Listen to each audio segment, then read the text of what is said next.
Danny, here's the thing. It's a busy show, okay? There's a lot of things going on. I don't have time for jokes, but I did notice you had your glasses off for a second. Have you thought about coloring your eyebrows? Coloring my eyebrows? Yeah, your eyebrows are they're antiquing. And I just wow. I just noticed. Are you saying I'm getting gray, Tim? You're aging. You're aging well.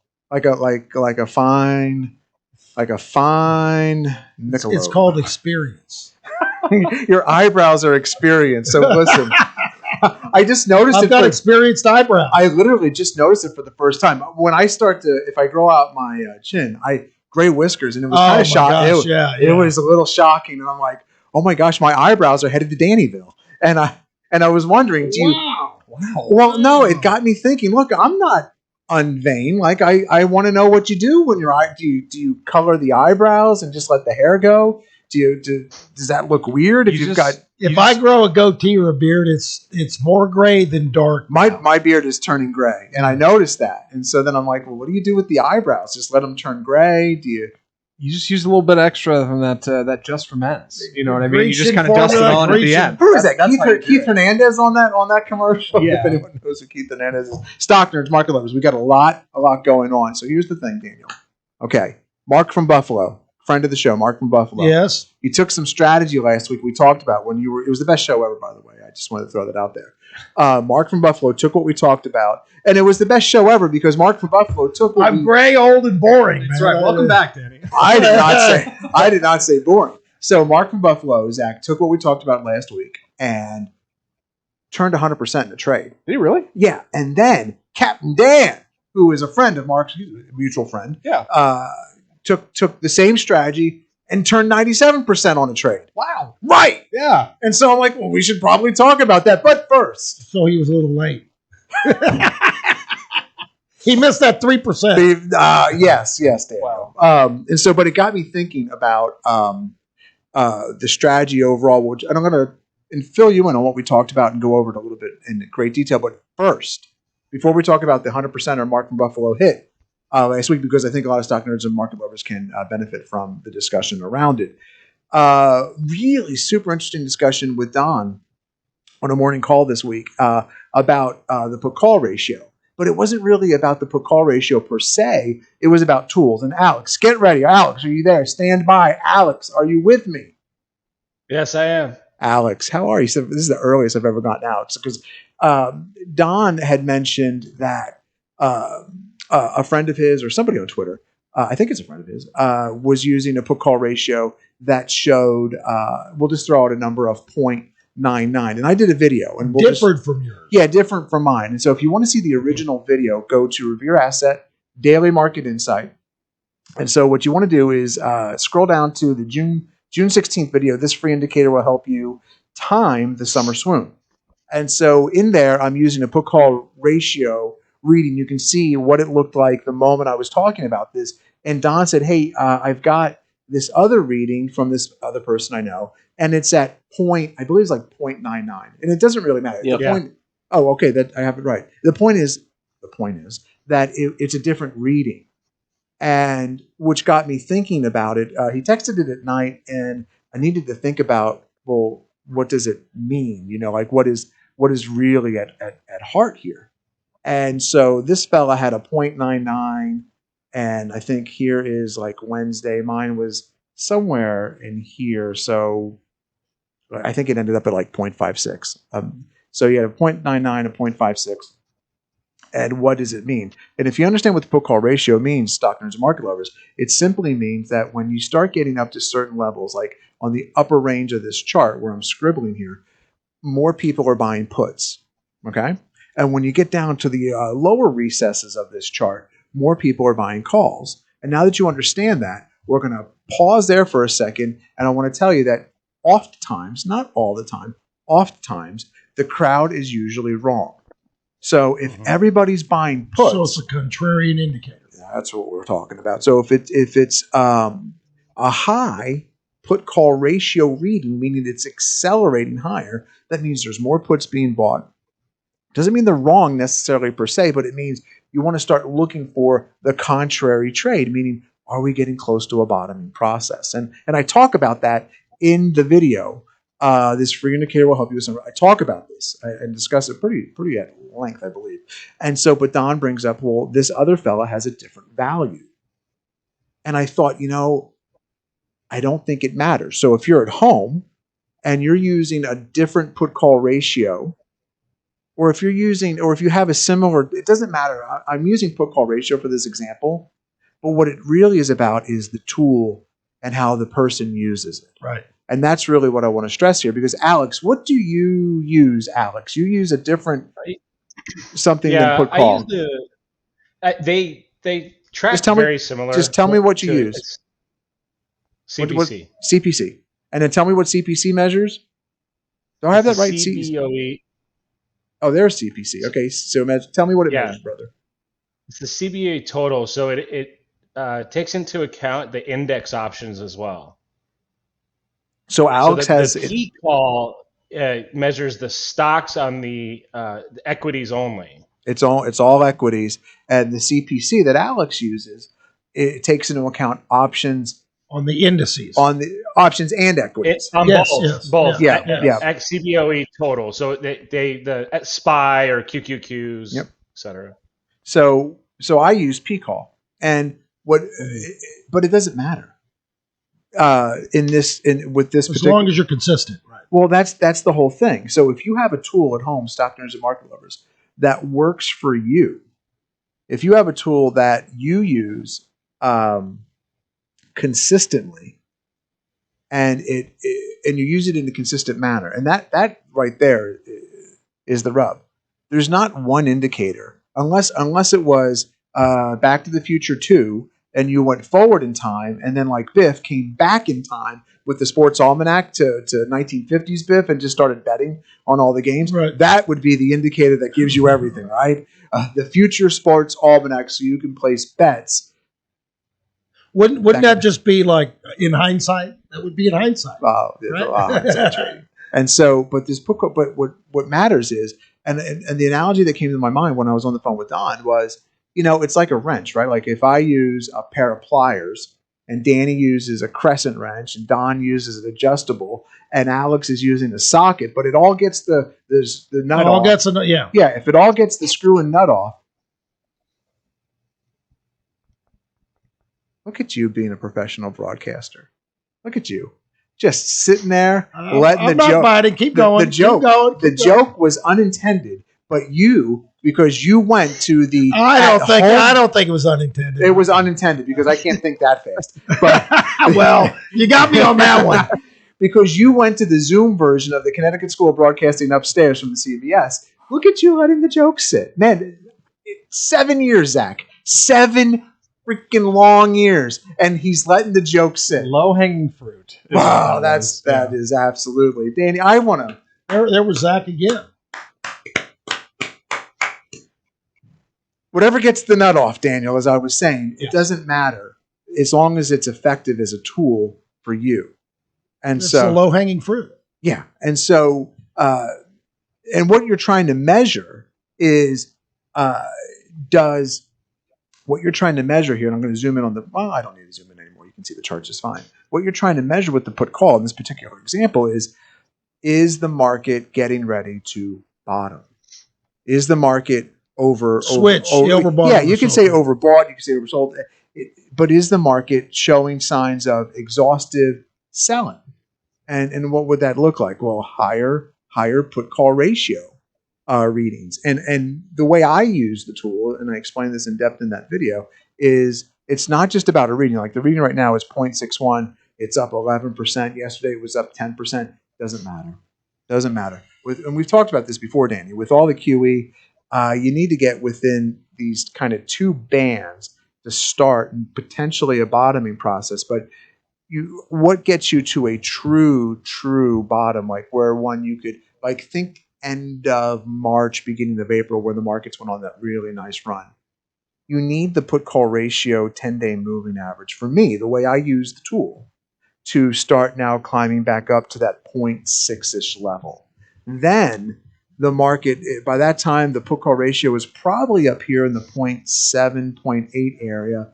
And then the market, that's when you're looking at, the market is convinced the last holdout that, okay, it looks like it's pretty weak. And just when that person, thinks the market's going to go lower, it's when the market tries to reverse course. And you can see that up here. So here is March, right? You have a big February sell-off. And then you get up to 0.6 here, and the market gives you a little bit of a move higher when I'm drawing on the screen for you at home. And then, especially if you're listening on wherever you get your podcast, if it's Google or Apple. But it isn't until you get up to this kind of near this 0.68, 0.7 level where I'm kind of drawing on your screen right now that you get a true bottom. And then you make this really nice move. And you can see it happen here again, sort of. You get up to that level, chop, and then you get this nice move. So is that what I'm looking for here? Yes. Yeah, that's what I'm looking for here. Because if when I get that, I know that's when you can deploy capital really aggressively. It doesn't mean there aren't going to be stocks that are going up, and I'm just going to use the time, going up while we're waiting for this, right? Because that's not true. There's always going to be some stocks going higher. But what's going to happen is if you don't kind of get that flush out, for lack of a better phrase, you're going to have those moves like in May.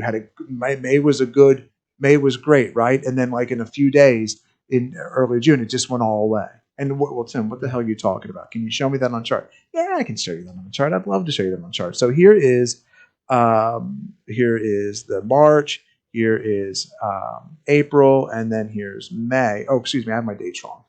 It was May, where you had those 1, 2, 3 days, and you took out all those gains. It was pretty much a month of gains in the span of 3 trading days. And so there's a couple ways to combat that. And as we do the show, I'm going to talk about crowded trades. I'm going to talk about how to avoid all of this. But I think the discussion around tools and how to make them useful for you is good, because at home, you don't need to match somebody's trading style. Like I know a lot of you at home, you're reading different trading books, potentially you're watching different videos. There's a ton of popular traders out there. And you don't have to match what they're doing. You need tools that give you the impetus to take action. See, that's the secret, right? Because there's a ton of platitude traders out there that the best thing to do when the market, like I've got one here, like if there's a group that texts me when they spot platitude traders. So I've got a whole group that just allows me to not have to do it myself. And so like, what is the one I read here?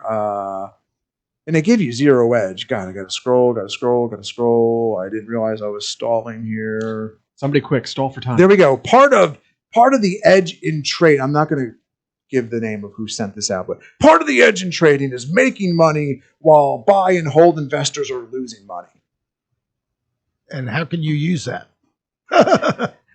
Or at least not losing any money during downswings in price. And now that I've done that, I know Don or Alex will be searching the internet going, who the F said that? But here's the thing. None of that helps anybody make money. Like at home, the reason why we have an audience, the reason why you've been able to build a practice in what we do here, and being America's fiduciary, which, by the way, is not a title that was not unearned, being America's fiduciary. Next time I do that, though, can you have some like tights on underneath?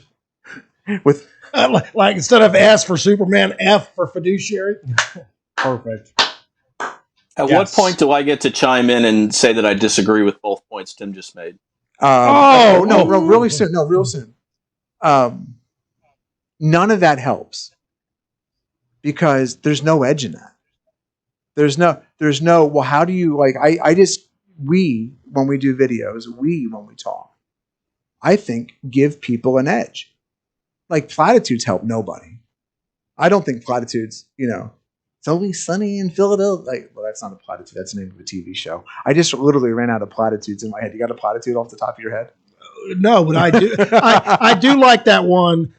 Successful trading is making money when buy and holders are losing money, or whatever you said. That makes no sense. It just doesn't tell you any. It doesn't give you anything that you could use to try to help you. No, it doesn't. And if people latch onto that and they like that kind of stuff, I get it. Like I used to meet these people in rooms and talk to them for a living. And I would often cite like my own. You know these people because you were once these people. Like, and I mean it like this. Like I went through a period where I just used to buy a ton of books, right? And then I wouldn't read them, but I felt comforted knowing they were on the shelf. Damn straight. And they're not trading books, like just books. Like if I wanted to learn about a topic, it could be anything, right? I could go learn about it because I owned the book, or I bought the Great Course, which is a company, and I know, and when I would do that analogy in a workshop or classroom setting, you could just see the heads nod. I'm convinced that's why there's so many book sales still, right? People just want to if you surround yourself with the knowledge, eventually it'll sink in. Well, you got to open the damn book. Like you just can't, it's not osmosis. And so I think the platitudes are like that for people. They're there to comfort you. They're there to make you feel warm and fuzzy and like, oh yeah, that's exactly, like there's nothing disagreeable per se in that statement. But it doesn't tell you how to do anything. Exactly. And this is a technical vocation. Like when you go to a Votech, if you were in high school, you're going to learn how to physically do something, whether it's robotics, becoming a master plumber, master electrician, and getting on that course. Whatever it is, you're going to learn how to absolutely take your hands, take your brain, and technically do something. I think that's what sets our show apart. And so when if Alex is using CPC or I'm using put call, and Don is, Don's going to disagree, so I'll say Don's smoking the hokum. Whatever gets you to where you want to be, and just in fairness, if it is platitudes that get you to where you want to be, I think that's fantastic. But the tools have to be adaptable to you. And CPC and put call, and I think the one that Don was referencing came from CBOE, and which is CPC. Oh, is that okay? Same one, yeah, same one. So they match up. Yeah, yes. Yeah. Oh, I didn't know that. Well, that's great. Yeah. And so it has to just be amenable to what you're doing and mean something to you. So what can you do? Take action. And so I thought that was really super interesting that I would lead the show off with. But Don wants to disagree, and I think that that's the best thing because echo chambers are dangerous places to live. Go ahead, Don. Tim? What do you call your reading? You call it put call ratio. Alex, what do you call your reading? You call it put call ratio. It's important that you know the difference between the two, because somebody that follows Tim, and Tim says if you get above 0.65 on the put call ratio, that's a good chance that a bottom might be in, and it's a buying opportunity. So somebody listening at home goes to the CBO website, looks up the put call ratio, sees it's at a 0.65, and makes a decision not knowing that the scale that they're actually looking at on the CBOE needs to be closer to a 0.1 than the 0.65. So it's extremely important that you guys call it the same which one thing. You're looking at. That's a good point. Great point. And they didn't do you any favors by calling one P call and the other one CPC, which stands for CBOE put call. If they'd have called the one EQPC and so that you'd know it was equity only put call ratio, that would have provided, because we've talked about this for probably over a year. It's important, the difference between the two. So that's while I'm not disagreeing with the concept, I am saying that it's important that you know what the two figures represent before you use the figures. The second thing I disagree with is I have no problem with platitudes at all, because of course on their own they don't give any information, and I think that we use platitudes when we describe our videos or our podcasts sometimes. But what they do is if somebody says something like that and you go to their Twitter feed and then you start digging deeper and you see some of the concepts that they're talking about that makes them put out that platitude in the first place, that makes you curious enough to dive deeper and to come up with a system that you can make your own as part of the whole encouragement process. And I've had many mentors along the way, and a lot of them just started out with platitudes saying something. It's not until you dig deeper and you make it your own. You obviously have to put work into it. but I don't have a problem with platitudes. In any You're saying it inspires you to go further. To go further. Absolutely. No, Danny, that reaction. I can see that. It's like Tony Robbins or something. Well, that's Feel good now. Go do it. Well, that's a great analogy right there with Tony Robbins. I mean, he's. It's weird. I just don't find anything actionable. Although I get inspired by. I'm trying to think of an example in my life that has done that, like what Don just described. But even like Bill O'Neill's book, How to Make Money in Stocks, or like it was actionable. Yeah, right. Sure it is, but don't you think that an ad for that book or something that somebody would tweet about that book wouldn't be a platitude? I don't know. On itself, it's a platitude, but if you dig deeper and dig into the book, then you learn the system. Yeah, but I think the people I'm referencing in my context, I don't know if they know how to. And we're talking about trading. Yeah. I don't know. You said you don't. You're right. You don't know if they know how. If you dig deeper into their Twitter feeds, you might find out that they do, and they might implement something or talk about something that could be useful. That's possible. All right. I would like to mention. Go ahead, Don. Are you done? Yeah. I mean, it's not. You say it's possible. I've done it. I've done it many times in my life. Somebody says something that piques curiosity. I dig into it, and if it wasn't for that what you call a platitude in the first place, it wouldn't have piqued my curiosity, and I wouldn't have done the work. Okay. All right. I did want to, but before we move on to a new topic, I wanted to kind of explain to the layman about the put call ratio and it's the mechanical. So when you said the put ratio gets higher, no matter which one you're looking at, when it gets higher in number, that means more people are buying puts than calls. That means the market's going down. People are getting scared. It's actually measuring investor behavior, and people are starting to buy protection and buy puts because they're getting scared. So it goes up. Yep. And as that kind of peaks, that's where you're going to get the maximum number, and you're kind of getting a bottoming process. Conversely, or likewise, depending on how when people are buying a ton of calls, that number is getting much smaller. You've had a run, and people extrapolate the market thinks it's going to keep going forever, and so they start buying more and more calls, and that number gets very high when the market's kind of topping in the short term and is about to get a pullback.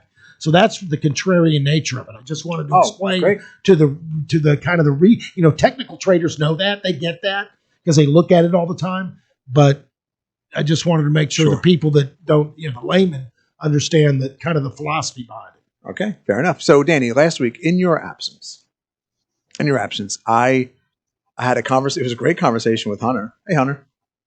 Hello. And so, Hunter, I called Hunter because I wanted him. Somebody asked me a question about Bill Ackman's SPAC. That was doing the deal with Universal Music, or still is doing the deal with Universal. It's an interesting deal because Bill Ackman's not going to spend all the SPAC's money on one acquisition. Yeah. And anyway, so he asked me about that, but then I'm talking with Hunter, and as I'm talking through with Hunter, I think I asked the question to Hunter, and Hunter, just jump in if I get something wrong here. I said, well, like, how do you figure out which SPAC is going to make money? Like, is there a filtering process? Because some of these are good. Like, and I know DraftKings had some trouble this week, but like, there's been some really good SPACs. And Hunter started listing a couple, and I'm like, what is the filtering process for this? And then I just started thinking out loud about the whole startup mentality. Okay. And by the way, if you want to find the show real quick, so you go to Revere Asset, you can go to podcast, just click the podcast link, which I believe I did. There it is. And it's like, this title of the show is "What if we bought every IPO and every SPAC?" And that got me thinking about the research around, like, well, what if you bought, like, just like startup mentality? Because I believe SPACs they're democratizing startups. In startups, you can make a tremendous amount of money, but like when DoorDash or Airbnb comes public, you're not getting the deal that a seed investor or an A. They're cashing out through you. Yeah, they are. And so, and like, if you're like, when Danny says they're cashing out through you, which is a great way to put it. They've got asymmetrical knowledge. If it was such a good deal, why are they selling it to you? They keep it. That doesn't mean they don't keep their shares, but you got to keep some of your investment. Yeah. So AB and B. And so here's Airbnb, and you can see Airbnb comes public, peaks at 219. It's up here on your screen as I try to get the marker engaged here. It's about 220, and now it's trading 152. And so, excuse me, but they bought in when it was maybe a couple of bucks, $10 a share, $20 a share, as you go through different seed funding rounds to get Airbnb off the ground. And SPACs allow you that opportunity. Like if you want to get in on SPCE, space, which I understand is the final frontier. And so here's space, and even though it's still live long and prosper. That was good. Yeah, thanks. Almost still up at 62, still trading 37. Not near its high, but if you wanted to participate in that and get on the ground floor in space travel, there's a way you can do it right there. Space, right? And then Kathy Wood has an ETF based on space. Based on space. That rhymed in my head. And so so I think SPACs give opportunity. But then I got to thinking about the research around that. Well, what do you do? Just buy? You really got to underwrite all the management. Yeah. And so you can see it on your, now Danny, this week we've done something different in the studio. Danny has a screen, so he can see what I'm doing on the computer, so I don't have to describe it so viscerally for him now at home. I'm going to try to keep doing that because I know we have a number of people that listen audibly when they're on walks or working out. But you can see on average here the SPACs and how many there are per year. And then what's interesting, and Captain Dan, by the way, I talked to earlier about how Mark from Buffalo and a fellow named Captain Dan, if you want their information, just email me, tim@revereasset.com. They're more than happy to share the research they're working on. I will forget to mention that. And so, because other people take our research and they just run with it, right? And that's good. Like that's what. Did you mention our YouTube channel? We got. I'm getting there. Okay, professional. I just wanted to make sure you didn't forget. A lot of times you go right by it and you forget that after the show you go, I forgot to mention it. Zach. Yeah. Here's the thing. Yes. I don't want to tell him this, but Danny's 1,000% right. I totally forgot. Well, that's, just hiding behind. I was bringing it back to you, baby. Thank you. And then you outed yourself. You should have just covered going. No, you're right, Dan. No, that's thank you. No, I wanted to defend and deflect. You were going to fall on the sword. Listen, at the professional school of broadcasting, they say never go with the other person's right. Just defend, deflect. Right. Yeah. Tell your producer later in confessional. Yeah. And so we'll get there in a second. I have a proposed enhancement for that system, by the way. Oh, okay. 1 second. Let me set in case somebody missed it or they want just a little bit more. And then absolutely, it just great, by the way. So you buy all the IPOs. The thing to note here on the IPO table, and I can't get away from it, if you looked at the left-hand side, it says 486 and 429. Most IPOs, right, that have come public, and then there was a crash, right? And if you look at the number 407 on the far right of the table, it says 407 for 2020, and there's been what, Hunter? How many IPOs and SPACs in 2020?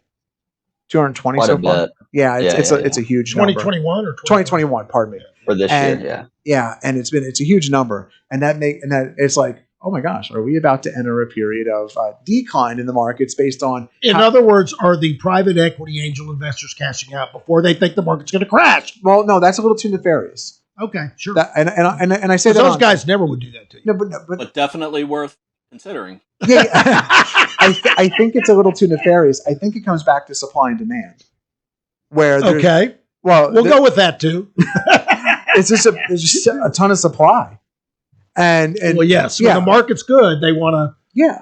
But they're always looking. There's actually indicators. There's actually people that look at like what you're looking at, the number of IPOs that come out, and is that so? Just real quick, and then I want to get Don's late stage bull market or not. So and can I make a point on IPOs after you? You could do it. Yeah, absolutely, man. This is your show too. Thank you. And so like we did all this on the show last year. If you invested in Amazon last week, last week. Sorry. And if you invested, Cisco? I tried to give like if you invested in Twitter, if you invested in Netflix. But the one that's really interesting to me and then I'll get to what Mark and Buffalo and Captain Dan are doing. What if you had bought one share of Apple Just, or one, I think this example here, like I got me thinking. I didn't do Apple last week. Apple launches in December 1980. So if you had bought, let's see, $1,000. no, I think what is the marker here? I think if you just bought $200 worth of Apple is where they come down on this, and so.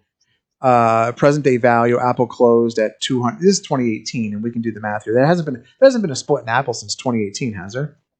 Or 2014? I don't think so. 28 when they got added the S&P, I think was the last one. I could be wrong. Yeah, I think so. The 7 for 1, and so we can do an updated price on Apple here in a second. But if you bought 22 shares at the open, like when it became public, when it IPO'd, and those 22 shares. So if you go back, Apple launched on. Let's see here, December 12th, 1980. Initial investment of price of $22. Let's see how the firm's shares grew. It was millions. Yeah. But anyway, 22 shares when it came public are now worth. What are 22 shares worth now? Someone do the math for me. What's Apple trading at right now? It's $131 right now. Yeah, but you don't know all the splits. You got to do all the splits. Well, no, you can't do it without doing it in advance. Well, it's $112,000 in 2018 when Apple was trading at $200. Those 22 shares were worth. Yeah, but it had 7 for 1, so you got to multiply. No. It did that. Oh, okay. It did all that. Okay. And so it's a ton of money, right? Mm-hmm. Like it's 6 figures for such a small investment, which was the whole thesis of the IPO trade. Like you just buy all the pieces of the IPOs and SPACs too. And because you don't know which one, like every cycle is going to have an Amazon. Every cycle is going to have an Apple. Ton of duds, right? Majority does. Yeah. And if that's the whole 1 in 1,000 that does those. But that's the whole startup mentality. Like a startup investor is going to buy pieces of 20 companies knowing 15 are going to be duds. 3 of them are going to be like singles or doubles, and it's going to be 1 or 2 that really make that portfolio. They're going to be the Ubers for them, or they're going to be the DoorDashes or the Airbnbs for them. And so every cycle, though, has an Apple. Like when there's an IPO window open, and you're like, well, Tim, what is this IPO window? When the market's good. Like when the market is in a good stride, you'll hear people say the IPO window's open. That just means that the public is willing to accept the risk of buying shares in new companies to the market.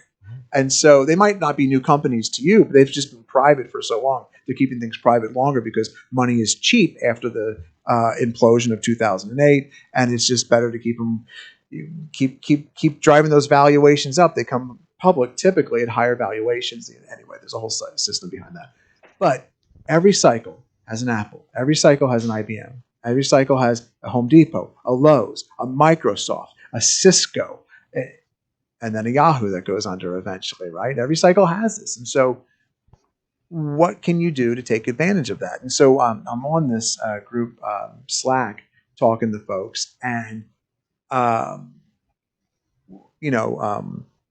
Captain Dan or Mark from Buffalo was like, well, what if we applied some technical analysis to this, right? And I'm like, I don't know if that works. Like my initial response to that question was, I don't know if that works. Like, because they're taking the work off the 21, the mean, the daily or the weekly mean. They're saying, don't buy them. We're going to get into this third ATR and crowded trade here towards the end of the show. Don't buy them if they're at the third average true range. And now, Danny, in the School of Broadcasting, that's known as a tease, because I'm going to go in depth on the third ATR here in a minute. But, see that? Yeah. I don't know why looking at you just makes me smile. And so, go on, just look at the whole package. You're gonna follow it up with. Can't miss. All right, keep going. We got lots of material. Yeah. And so I just wanted to follow that up with damn. What do you tell Sid? I'm a damn genius. There you go. Sid's his daughter going through high school. She's in high school now, right? Yeah. Yeah. She's driving. Oh my. Poor Sid. And so, I don't know if that technical analysis works. And so, but in the discussion, one of them said, "Hey, I don't think you can buy all these. Like, what are you doing? Giving it $500? Because I think it's unrealistic when someone says if you put $10,000 in Amazon, well, okay, does that mean you put $10,000 in all of them? Like, or you just knew Amazon on its journey to almost zero 5 different times was going to be the one? Because Amazon or Apple is literally 1 in 3,000 stocks, not 1 in 20. Right.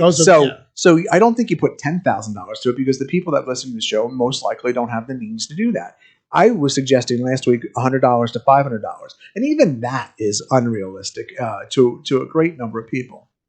And so we came up with a little bit of a solution on the show last week where we said, and you get the whole show last week, go listen to it and then apply this week's version to it. Well, what if we eliminated the stocks that don't have any revenue? We were kind of doing this on the fly last week. Like what? I think it was Hunter. Did Hunter suggest that or Don? I wanted the two. Say, what if we just do revenue generating, when they come public? And like, oh, that's a great filter for this. And then Mark from Buffalo and Captain Dan, and if you want their information, just email me, tim@revereasset.com.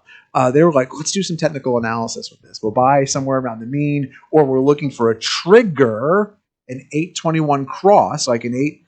Explain that real quick with it. 821 means the 8 exponential, the real short-term moving average is overtaking and slicing through the 21 on an uptrend. So shorter-term momentum is increasing faster than the longer short-term or mid-term momentum. So Mark and Captain Dan take this information, and then now this is luck. What I'm about to describe to you is luck, okay? But I'm going to also tell you that you have to put yourself in a position to be lucky. Mm-hmm. Whether or not at home you agree with the next words that are going to come out of my mouth, right? You're like, Tim, that is BS, and I've never heard more BS come out of your mouth than you talk a lot. And so you can say that, but even and we do, yes, all the time. But even the person who buys the lottery ticket constantly had to go to the store or wherever you get lottery tickets these days and buy it. You can't win if you don't play. Boy, that's how they get you. Can't win if you don't play. Now there's a platitude. You can't win if you don't play. Yes. The team that scores the most points is probably going to end up winning the game. That's right. I like that. It's fact-based. Yes. It's true. So it feels honest. Yes. See what Don did there? Don's fact-based platitude. So when it comes to what Mark and Captain Dan were able to do, I thought was really interesting. They took ALF, the space alien. Ha! Hey, Willie! That was a funny show. I liked ALF. That was a great show. So here's ALF, which is Alabama Power. I actually didn't know this. They wrote it up 100%. 97% for Captain Dan. Okay. Now, I don't know if they've sold or not, so this is not. I just know that the one that they're trying out the system. Right. Mark, and I'll tell you, I believe it was Mark. Mark screened for the technical criteria. He was looking for a recent IPO, and you can see recent IPO. Okay, so here's the chart on the screen, daily chart, 5-4. That's recent. So a recent IPO and met his technical parameters. And then he hit 100%. What I want to know is how come he didn't call me Mark when you found this and made 100%? I'd have been happy with 80. Right. And so now look, he could have bought not out. He could have bought Family Ties, not out. And so and Mallory could have went to 0. You know the show and you got the reference. Yes, I know the show. Yeah. Alex P. Keaton. There you go. And so it's fascinating, right? And so they've got this whole study going on, and there's something to what they're doing. And I think so. Then it got me thinking about. And I had this on the screen earlier. This ALPACA.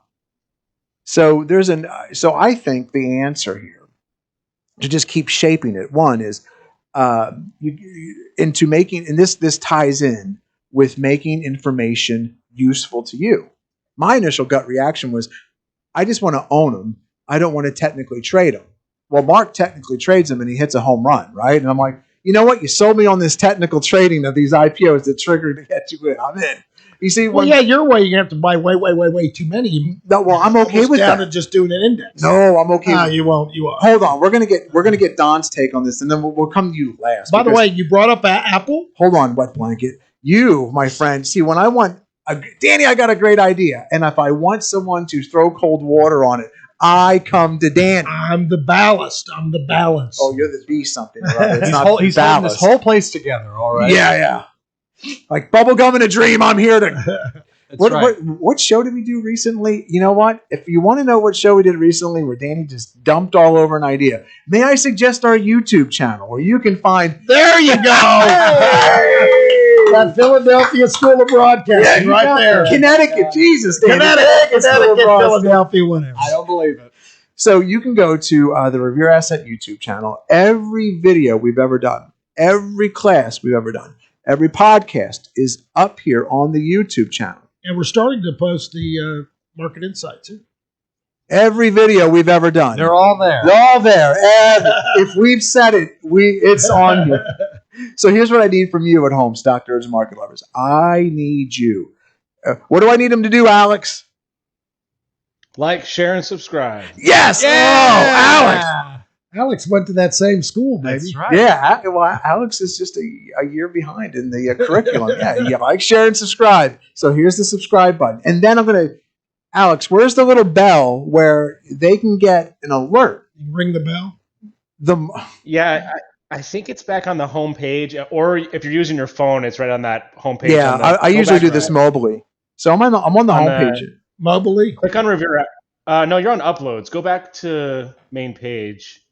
Oh, don't confuse. You know what? Don't confuse them, Alex. Let's just stay here for a second before I subscribe. It will come up. It's all too much. When you hit subscribe, there's Tim, that School of Broadcasting. All you mobily listeners. Look. Yeah. One more time. Thick the dictionary is getting. Oh no! What is the what? Alex, what do I need them to do? Like, share, and subscribe. There you go. Hey. Just leave it at that. You could have gone move No, forward. no, and then unlike and do it again. And what this does for us stock nerds is, look, if you like the content to which we provide, and we do it all for free, right? But we know that when you're ready, or you know somebody who's ready that needs a little help and wants to come on board, you will go to revereasset.com and go, look, just contact these fellas. But what do I want them to do, Alex? Like, share, and press that subscribe button. If you do that, what'll happen is we're going to get in Google's ether. We're going to get in their algorithm, and more people, more and more stock nerds and market lovers, just like yourself, will come into our world. And more people will take our research, make it their own, and they'll start doing great things that we will in turn share with you. And we know that because of history, when those people go, they're sitting around the Thanksgiving dinner table. I don't tell people what I do for a living because I don't want to talk markets with people. Like, everyone has an opinion about the markets. I just want to share it with you and a select few others. I don't really want to get into discussions about things that don't matter. Yeah, I just don't.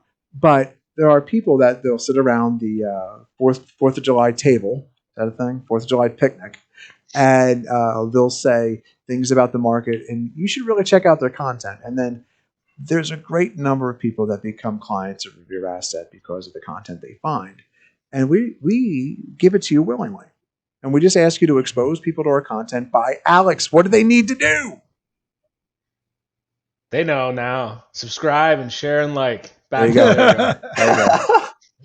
And if you could do that more enthusiastically than Alex, that would be fantastic. And that would help us really get into the Google ether. And then eventually they'll sign up for the videos get delivered right to your inbox when you subscribe. And we're going to start doing some things in the very near future that reward you for your loyalty and your listenership. And that's coming within probably two months that we're going to do some really nice things for you, our dear listeners. Now, with that interlude, I forgot where I was. So we'll start over. I thought you were switching to markets. No, not yet. So look, it's unwielding to buy all those shares of stock, right? Mm-hmm.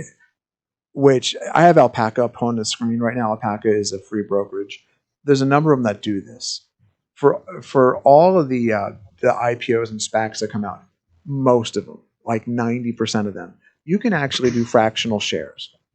And so, like when you log into ALPACA, it'll offer you the ability to do a dollar amount or share amount. And if you wanted to do Look at you frowning. Oh, that's where I was. I was on Danny crapping on ideas. That's where we were at. I'm sorry. And so if you want to do fractional, I think that's great. If you had a fractional piece, if you had one share, right? Like you could only afford one share or half a share of something. Having six figures, I mean, the astronomical returns on Amazon and all these other stocks, and you're just willing to buy half a share, whatever that costs you, $50, $100 of some of these IPOs. I don't think that's money poorly spent. And I think every cycle has. It just takes 15 or 20 years to figure out what is this cycle's Amazon going to be? What is this cycle's Tesla going to be? And that was Alex did some really great work on Tesla last week. So, Don, what is your update to the strategy? I'll go to any chart you want.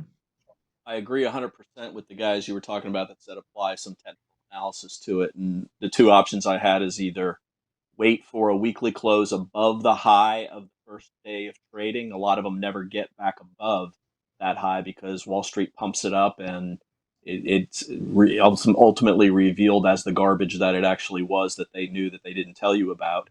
And the other one was wait till it forms some part of an IPO base, which takes it above the high of the first day. So either way, it would the high of the first day to me is would be very important. Okay, so that really only applies to IPOs. I haven't really come up with a solution for SPACs. So if somebody's got one out there, fantastic. Well, I think it would be the same thing. Those 2 points? I just want to bring up 2 points about IPOs that people could use. If you see a stock come public during a bear market and is issued by a major bank like a Goldman Sachs, take note of it because to go public in a really bad times is a good sign. And that's something that I remember Facebook came public around 2012, and that wasn't the greatest market, and it was issued by a big bank, and it was very liquid. So those are the kind of stocks that you want to follow because a lot of these stocks don't work out. But Apple was the same way. It was 1980. I mean, 80 was we didn't start the rally yet. It's still we were in a bear market. And here's Don's work. Here's what Don just mentioned. So, and you would have had great if you waited. Here's the weekly chart on the average true range. If you waited to clear the high of the week, which was the high, and it was somewhere around 557. You squirted up to 922 this week. Now you're back at 665. You're still ahead. Well, more importantly, you're separating all the rot that never makes it, that goes bankrupt or just as a dog and never really. You're weeding out the ones that aren't true winners. Yeah, there's a number of ways. A lot of them. You won't get all of them. Oh, let's do coin. Thanks, Don. Yeah, let's do coin. So what it takes for the user at home is the discipline to put a list together and then have some kind of tracking metric, have some kind of way to go a trigger alert that would get you there. Look at coin. 429 would be the weekly. That's a big percent. This is where your suggestion that maybe an 821 or a 2150 cross, something like that would and that's Mark from Buffalo. Yeah, and that's Mark or Captain Dan, one of the two that were. And here's a daily chart of. I'll get this one. Well, a coin is where they got all the people that were just so high on Bitcoin and Ethereum and everything, all that mad rush. They did it just at the right time. And you can apply the whole thing. So you never get an 821 cross on coin here, except to the downside. Well, maybe the first. Well, no, not yet. If you're looking for it on the upside, And so it's whatever it is. What's the blue line in that chart, Tim? That's a 34 period. That's been resistance so far. So a close above that would be a change in character. Yeah, and I think whatever someone decides to do is do it consistently, because that's the way to do it. You can constantly refine it. Yeah, absolutely. Once you have a baseline of consistency, going back to like we were talking about, you can constantly refine and keep going and keep going. One very interesting point, real quick, before I want to get off Apple. Is Apple literally, like you said, Amazon, if you bought Amazon at IPO, Amazon almost went broke 3 times. It lost 97% of its value. Mm-hmm. And by the way, then it was just a online bookseller, and he morphed it into. So it was really Bezos and his management skills. But Apple literally was going to go bankrupt. They were on the ropes and they were down and out. And guess who gave them a loan to bail them out and help them out? Microsoft. Bill Gates and Microsoft, and the reason he wasn't doing it altruistically, they were about to nail him for antitrust and monopoly, and they wanted to break him up. I think into 3 companies, might have been 2. So he gave them a loan and then went to the Congress and said, "Wait a minute, I've got an Apple, I got the competition." There's a great video of Steve Jobs introducing Bill Gates at an event where they boo Bill Gates, and you can Google it. And Steve's like, no, we need this money. It was after they had Steve Jobs had come back. He'd left, and then he came back. So anyway, a lot of good work there. And then we'll get the markets here momentarily, real quick. How to avoid a cat. So a lot's been talking about the commodity space, right? Mm-hmm. And we talk about it on the morning calls a lot. And my whole contention is that once a company starts charging X, Y, and Z, and any price increase they've been able to get from you as a consumer, they're never going to give back. And my example in this is Starbucks, right? Starbucks is not going to lower prices. It's like $3 now for a medium-sized cup of coffee. And if the commodity coffee goes down, they don't discount. It's not floating. It's not like gasoline where they're going to float it. And I think now with homes, if D.R. Horton or Toll Brothers or whoever is going to get an extra $50,000 to $100,000 for a home because of commodity price increases, that's the narrative. And the story's out there. And Stockner's Market Lovers, you're a special group of people. You're following the markets in a way that 99% of people in this country do not. That's just it. Like 99% of the people don't follow what we're doing. They might, if it's on and I don't mean this rudely, but if it's on Good Morning America or the Today Show, it's making mainstream news is what I'm talking about. It's really hard to get the story out that's actually happening, vice what the narrative has become. And the narrative right now is commodities have skyrocketed and inflation is running rampant. And so that's going to be really hard to erase that strategy. So if you look at lumber, LBS, so lumber is a daily chart of lumber, Danny. I don't know if you can see this on your screen. Lumber, we talked about it as it was peaking at $1,700 a share or the contract. It's now $870. Yep. That is a massive drop. 45%, yeah.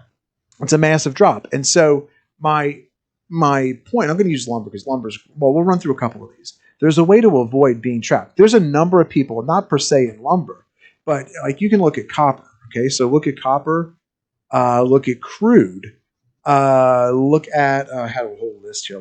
Crude's the only one that's been holding up. RB. Well, there's a way to avoid getting trapped, and so and I want we're a show of action, right? And so when I'm looking at these charts, and this all goes back to using the average true range. And so if you let's say that you're looking at a lumber chart. Hey, what's the ticker symbol for Weyerhaeuser, Hunter? Is it WY? Weyerhaeuser? I'm not familiar with that. Yes, Weyerhaeuser. Yes. So Weyerhaeuser peaks on 510, okay? And when did lumber peak, LBS? 5.7. Okay. And so doing this research on the fly in my head, Danny, because they teach you how to compartmentalize at the School of Broadcasting.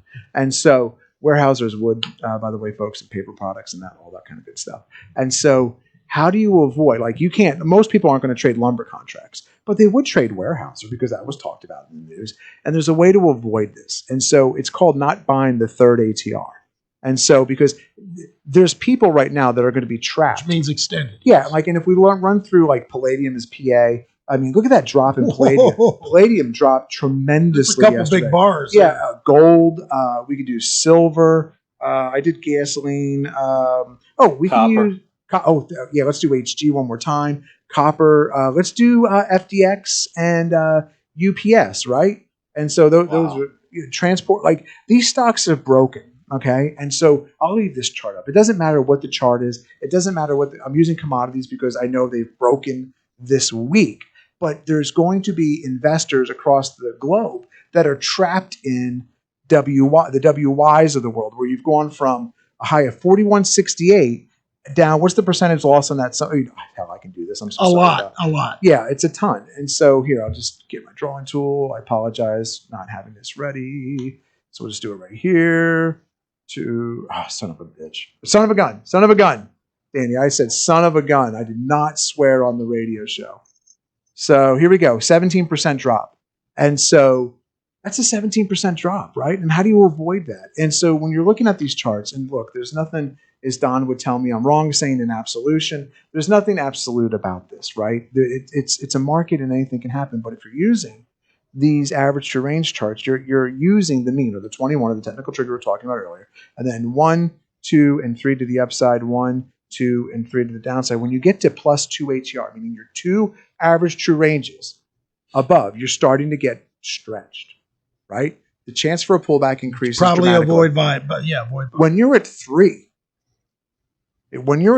I don't think that's where you want to initiate. That's me. I don't think that's when I want to initiate, because I know exponentially you're stretched. There's exceptions to every rule, but that's how you avoid. If you're in a position like a UPS, like when I put up UPS here, UPS. Well, Tim, their earnings and keeps going higher. What are you saying, Tim? Well, look, you're already back where you started if you're just holding it. But trail up your stop. If you're in it, just trail up your stop. You can use a 3-bar trailing stop. You can use an average true range line on the chart. Just trail it up so you can lock in some of the gain. But initiating at the third ATR, which would have clearly worked at 198 in UPS and up at 220, is not the norm. And you can run through thousands of chart stock nerds, and you'll see it's not the norm. And so how do you avoid getting lumbered, like getting hit upside the head literally by a 2x4? Oh, good one. That was a good one. Yeah, do you guys like that? Yeah. Yeah. And so you don't buy the third ATR. And clearly I'm using this chart to it keeps going higher, Tim. It keeps going higher. And that's what causes the FOMO. And you're trying at home to do what? Develop a consistency, right? Sign probabilities. Yes. And that's why people come to us when it gets frustrating. That's why people keep sending people to us, because it's just developing a consistent battle plan and a battle rhythm through that. And so with that, let's do some quick stocks. Hunter, we'll get some Alex's take on what he's seen in his research. Now I want to get Don. And as Don prepares people for the 21 over 21, the Dirty 30, is that right? The Dirty 30? Dirty 30? Dirty 30 and a whole bunch of other stuff. Hunter. Pretty soon it could be Dirty 40. Hunter, I didn't give you a lot of time. I want to apologize. Give me 7 minutes and 22 seconds of your best work.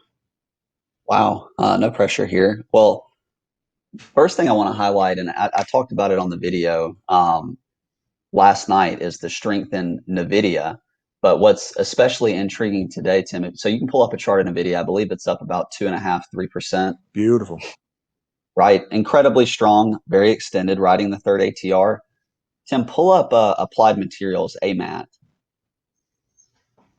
And there's just an extremely interesting divergence today with semi-equipment makers, which is going to be your Applied Materials, excuse me, Lam Research, ASML. All of those are down roughly 4% or more today and breaking through either the 21 or the 21 and the 50 in Applied Materials and Lam Research's case. Mm-hmm. While you've got AMD actually shaping up a little bit, getting back above the 200-day, and you've got NVIDIA obviously continuing to be a leader. So for whatever reason, right now, semi-equipment stocks are out of favor, but chip producers are in favor. And I would say this is pretty abnormal. Normally, if NVIDIA is having a good day, you would expect those other names that I just mentioned, Applied Materials, Lam Research, to at least be, moderately green, not down 4%. So a pretty out of the ordinary day for these stocks. And I just wanted to highlight, as I thought it was pretty interesting and something we don't see very often. Mr. Hunter, is this because of the split that's coming up with NVIDIA and then the ETFification, that's a word, of stocks? Does NVIDIA drag all those other ones up? What do you think? Well, I do. You can look at what happened with Tesla and Apple had a split last year. Is that correct? Did it have a split? You know what? Yeah. Is it a yes? Yeah. Yeah. So, and they both had really nice runs going into the split. And so you could argue that that's a component of what's driving NVIDIA, but whatever the reasoning is, it's also chip demand. Yeah. It's chip shortage. Yeah. There's a chip shortage and they're in demand. They're winner of this cycle for sure. What else you got, bro? Yep. I want to, I think I touched on it on last podcast, but TAN Solar has been coming back to life a little bit recently. I highlighted this in my video last night as Enphase being the clear leader here. That's ENPH.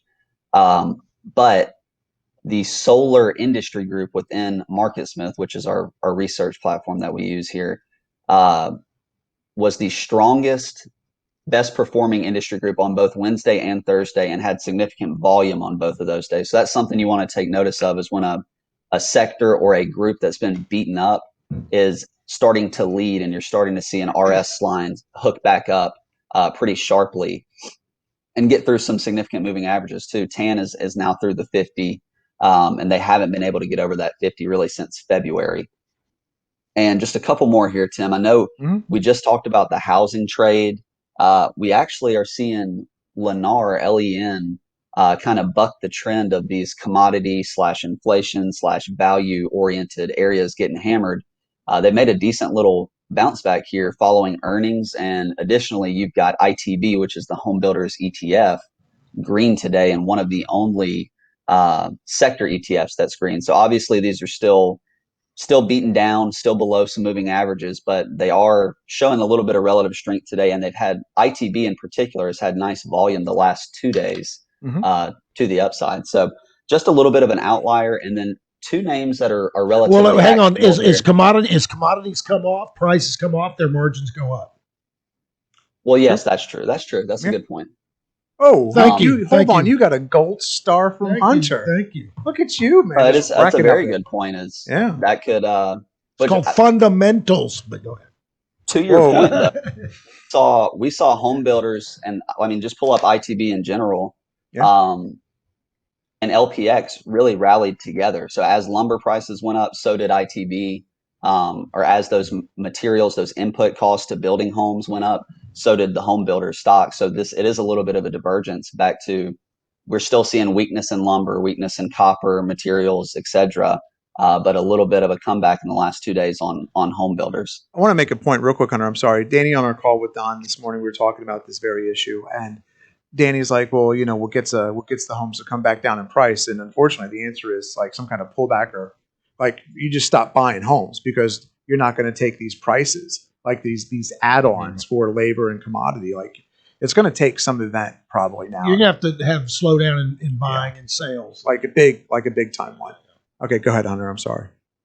Yeah, last two for me here, and I've talked about these. Square, SQ, getting back above the 100 and the 50-day yesterday, and was actually resting a little bit this morning and is now green. And Roku, which is a little bit of a mess recently, had a really strong move right up into the 100-day moving average, and then gave it all back. I think they were up about 6%, 5% on this is going to be the 14th, 5%. And then the next day they're down 7% and come back down. They broke the 50, broke the 21.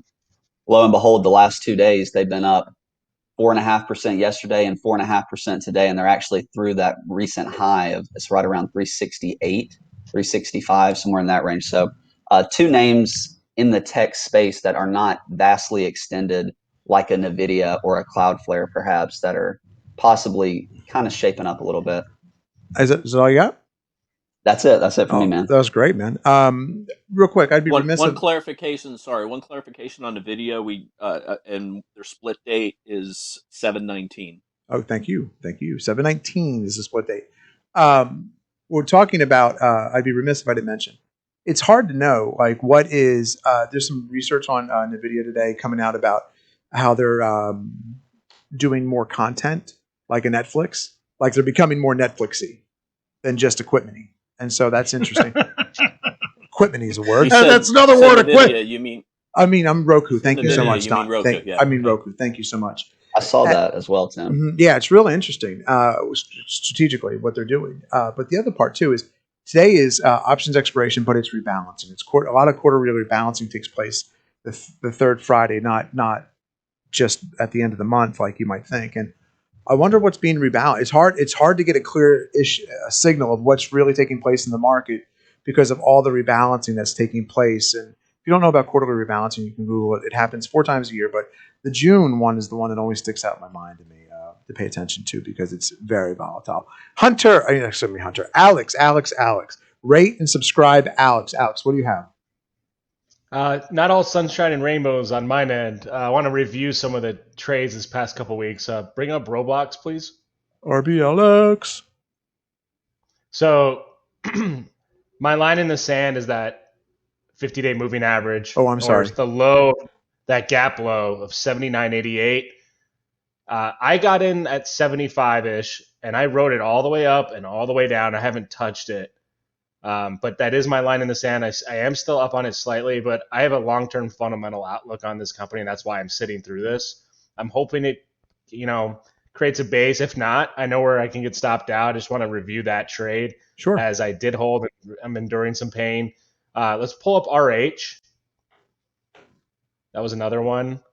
Now this one, unfortunately, yesterday, I bought it after hours at 655, and then it gaps up the next day even higher on that earnings, and it was looking good. But RH has a tendency to come down after earnings, so I held it down to that 50-day. But yesterday it sliced through that 50-day, and it kept going down. I was like, all right, I'm out.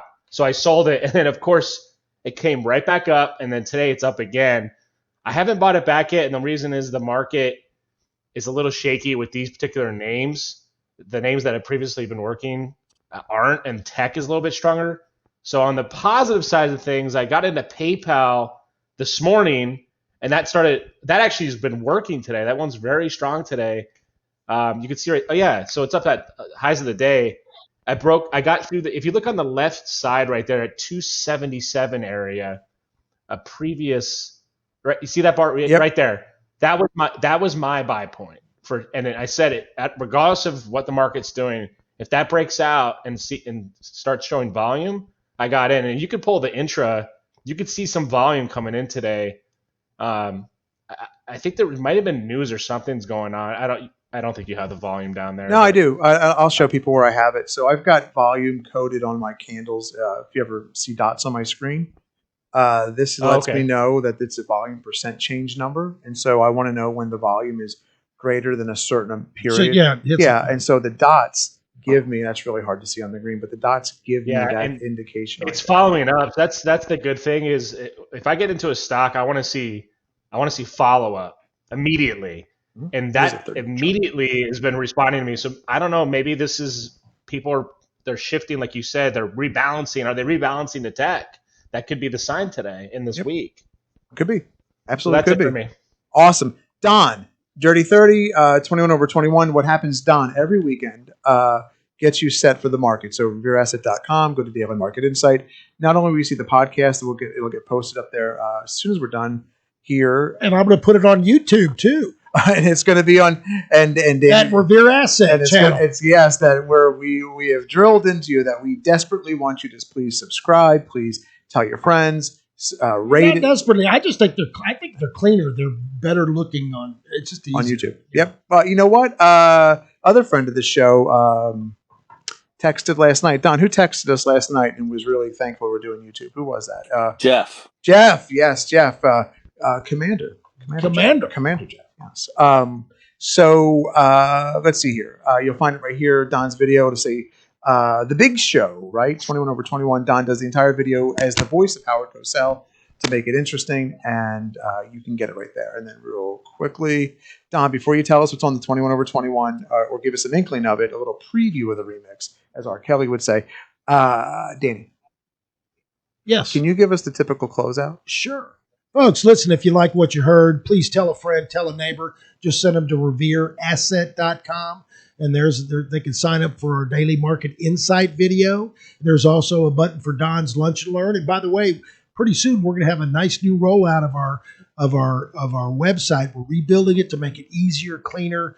There'll only be one sign up, but the whole point is we won't spam them. We won't hassle them. It's up to them to reach out to us if they'd like help. But they get our daily market insight and this video podcast delivered right in their inbox, as well as notifications for any Don's Lunch and Learn webinars. He does those about once a quarter. You can email any of us at Dan@RevereAsset.com, Don at Revere Asset, Tim at Revere Asset, Hunter at Revere Asset, or Alex at Revere Asset. If you just want a free complimentary portfolio review, or just want to look or just ask questions about a stock, or about planning or anything, just reach out to us. And you can always call us old school at 855 Real Wealth. So we'll do this. We'll do Don, and then I've got like 32 seconds of one last thing. All right, Don. He's never done 32 seconds. I swear to God, it's 32 seconds. Don, give me what you're thinking, Don, on market. Well, I'm thinking. I just want to make it clear to Dan. Dan, you wanted your face as taking up the entire page on our new website, but we voted 4-1 against that, and I'm wondering if you are going to override that or not. Well, I decided, it's sort of a democracy a little bit. I decided I'm going to take half the page, and you guys get the other half. There you go. Makes sense. That's All right, Don, go ahead, sir.